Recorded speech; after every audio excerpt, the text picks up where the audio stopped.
लंबे टाइम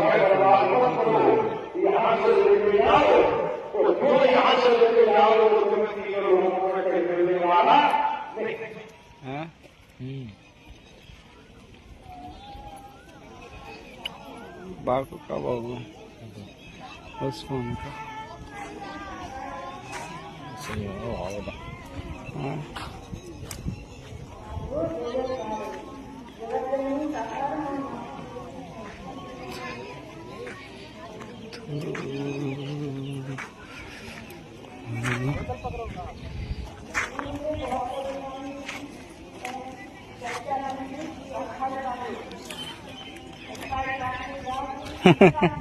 आ रहा हूँ अब यार रुक जाओ।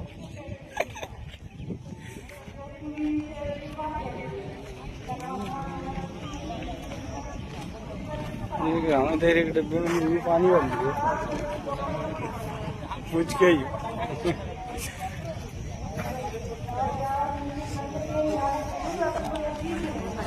है भी क्या नहीं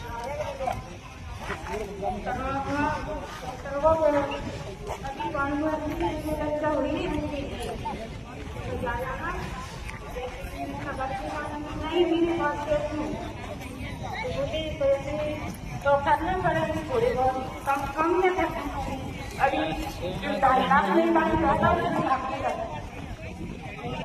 नहीं आने मतलब जब बर्बाद हो गए बैठे अभी बर्बाद हो जाएंगे और बहुत उम्र हो गई बोले तो कुछ नहीं है ये भी बेच देंगे कुछ नहीं होगा औलाद हो जाएगी तो सब कुछ तो बोले मैंने कहा ठीक है मैंने अपनी बैंक से फोन किया 50,000 की समूह पे है 1 लाख की व्यवस्था और कर ले हो जाए कल ना तो बने ले जा ठीक है भैया फिर वो नहीं जाके 3 दिन बाद हम गए डॉक्टर के पास उसने कही पुलिस के जांच माच है मेरी जांच माच तो पहले ही हुई है पहले इलाज चलो तो पहले 8 साल पहले तो अभी तो जांच में भी है जाके देख लो ठीक है अभी इलाज शुरू हुआ दवाई देंगे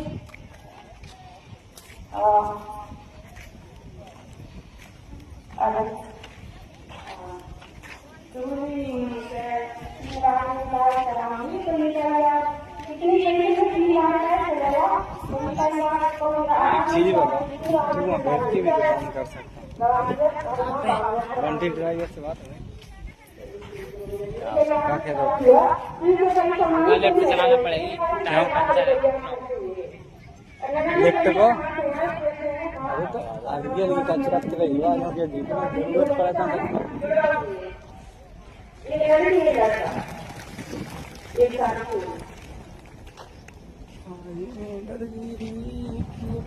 नारायण संपूर्ण सदा सदा इसी क्रम में आमंत्रित है बहन फूलवती देवी बाथम निवासी ग्राम ढगवास जिला शिवपुरी मध्य प्रदेश। आपके चरणों में प्रार्थना है कि आप आए आकर बताएं सत्य के साथ में आने पर आपको क्या दुख हुए क्या परेशानी हुई क्या नुकसान हुआ क्या घाटा हुआ आप अपनी खुद विधि बताने की कृपा करें। बहन फूलवती देवी बाथम निवासी ग्राम ढगवास तहसील नरवर जिला शिवपुरी मध्य प्रदेश खुद विधि के द्वारा सारे निराली साथ संगत के चरणों में प्रार्थना है बड़े आत्मता से तन्मयता से एक एक शब्द को सुने मन लगा के सुने ध्यान लगा के सुने।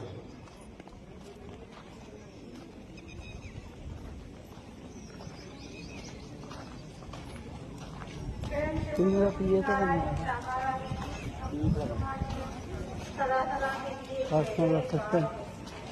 जगजननी साकार माता की संपूर्ण भाव में सदा सदा के लिए जय जयकार हो। प्रभु मैं आपकी दिखाना चाहती हूँ इसमें तेरा फायदा है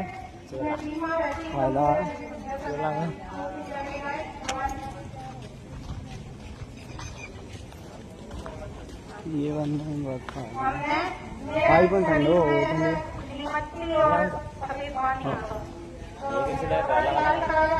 वो तो मैं सब जोड़ लूंगा मेरी है दीदी हमारे संग चलो कहीं डॉक्टरों से आराम नहीं कर रहा तो बेकार आराम करे नहीं चलो तो हमारी नरवर क्यों नहीं सातों को साथ लगो नहीं क्या मैं कितना फोन दे अच्छा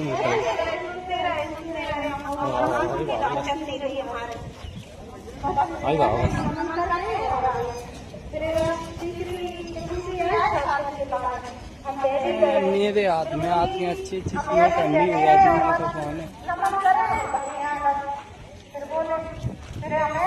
चीज अलग किसी दोस्त नहीं से संत हो गई हमारा पानी संत होगा प्रेम से बोलो नारायण साकार है संपूर्ण ब्रह्मांड में सदा सदा कीजिए जय जयकार जगत जगत साकार संपूर्ण ब्रह्मांड में सदा सदा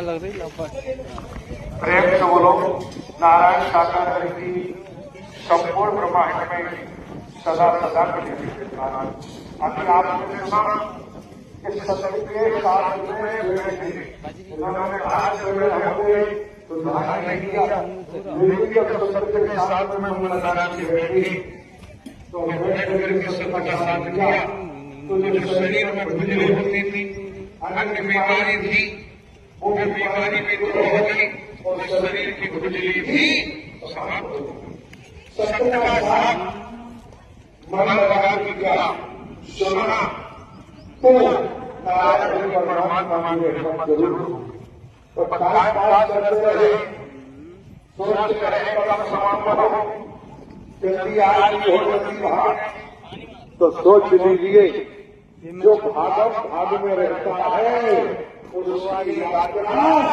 184 की होती और जो लगाता है जो मन लगा के सत्य का जिसका मन सत्य के साथ में लगा है वही वास्तव में नारायण परमात्मा की नर हरि महालीला खुली आंखों से देख पाता है और महापुरुष बन के जीवन व्यतीत कर पाता है। उसी की साधना, उसी की भक्ति, उसी की तपस्या, उसी की इबादत आज नारायण हरि साकार कर रहे हैं।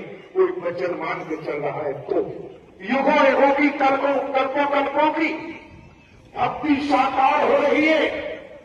आज साधना साकार नारायण कर रहे हैं, कोई याद भी नहीं कर रहा। ये ध्यान रखना, आप भागम भाग में लगे रहे तो ठहरोगे कब, टिकोगे कब? जब भाग रहे हो मोह के पीछे। मोह क्या है? मोह काम क्रोध लोभ मोह का जिक्र आता है तो मोह को ही हमने अपनी सवारी बना लिया है, मोह की ही सवारी कर रहे हैं तो सत्य दिखाई नहीं देगा। जब मोह को ही सवारी बना लिया है, मोह पर बैठे हैं, मोह जिधर दौड़ाता है उधर ही दौड़ लगा देते हैं, उसी तरह भागने लगते हैं। न सत्य सत्य सुनाई देता है, न सत्य दिखाई देता है, न सत्य की पहचान हो सकती है। नारायण सामने खड़े रहे तब भी खुली आंखों से दिखाई नहीं देता। न देख पा रहे हैं, न सुन पा रहे हैं। क्यों? भागम भाग बंद नहीं। जो भाग ही रहा है, जो ठहरा नहीं है, वो 24,84,000 में भागता रहता है कि इस शरीर को पाता है, कि उस शरीर को पाता है। उसकी भाग दौड़ कभी बंद नहीं होती। और जो सत्य का सुनता है वो वही ठहर जाता है। जिसने सत्य के शब्द को सुना वही ठहर गया। जो ठहर गया, जो रुक गया, जिसने घुटने टेक दिए वही वास्तव में साधक बन गया, वही महापुरुष बन गया। भागते रहो, भागने का कोई जीवन नहीं। आप ये समझ सकते हो सब जहां नाम आता है अंगुलीमाल, जिसने नाम आता है अंगुलीमाल का, तो अंगुलीमाल डकैत था, डकैत। और नरमुंडों की माला और जे हाथ की उंगलियां इतना खूंखार था अंगुलीमाल, क्या उससे कोई रास्ते मिल जाता था, कोई भी व्यक्ति उसकी उंगलियों को काट लेता था और उंगलियों को काट के माला बना लेता था, जैसे फूलों की माला बनती। और गर्दन काट ली, नरमुंडों की माला, उंगलियों की माला अपने गले में डाले रहता था अंगुलीमाल। तथागत गौतम बुद्ध विचरण कर रहे थे। जब तथागत गौतम बुद्ध विचरण कर रहे थे, रास्ते में तो बताया कि अंगुलीमाल से कहीं सामना मत करना। तो तथागत गौतम बुद्ध विचरण करते हुए जा रहे थे, उसी समय अंगुलीमाल सामने आ गया। तो जो भिक्षु साथ में थे, उनके शिष्य साथ में थे, वो कांपने लगे, डरने लगे। गौतम बुद्ध के साथ थे जो, क्या अंगुलीमाल नहीं छोड़ेगा, ये तो